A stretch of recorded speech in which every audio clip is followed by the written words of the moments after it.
Kebiasaan unik orang Indonesia terlepas dari pengaruh budaya Inggris.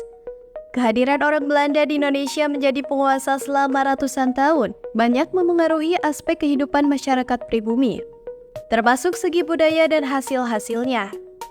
Percampuran budaya Belanda dan budaya lokal ini disebut budaya Indis, yang kemudian mempengaruhi gaya hidup masyarakat Indonesia atau Hindia Belanda kala itu. Sejak orang-orang Belanda sering mengunjungi dan mengeksplorasi Hindia, pada tahun 1870 dibuka jalur emas atau disebut juga pembukaan jalur terusan Suez. Dengan adanya jalur tersebut, maka jarak antara Hindia dengan Belanda pun semakin dekat. Mereka pun kemudian ikut menyeberang dan ketika tiba di Indonesia dalam kondisi yang haus akan kebutuhan biologis. Mengapa hal itu bisa terjadi?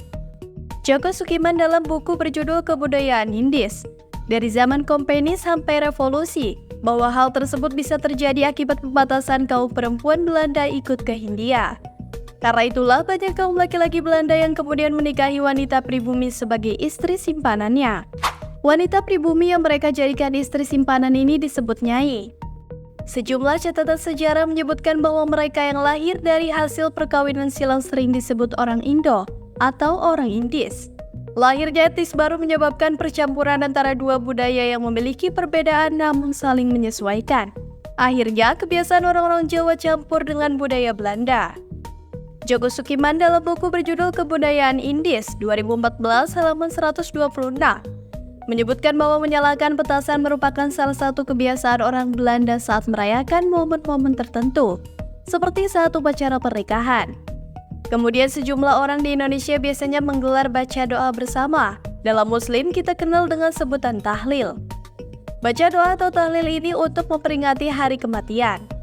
Usai berdoa, tuan rumah biasanya membagikan sejumlah bingkisan kepada para tamu yang telah mendoakan arwah orang yang meninggal. Kebiasaan unik tersebut mengadopsi dari budaya orang-orang Belanda, lantaran kebiasaan ini sebetulnya bukanlah budaya Islam. Bahkan ada pula kebiasaan yang lebih unik, seperti penyebutan suatu nama perkampungan di daerah istimewa Yogyakarta.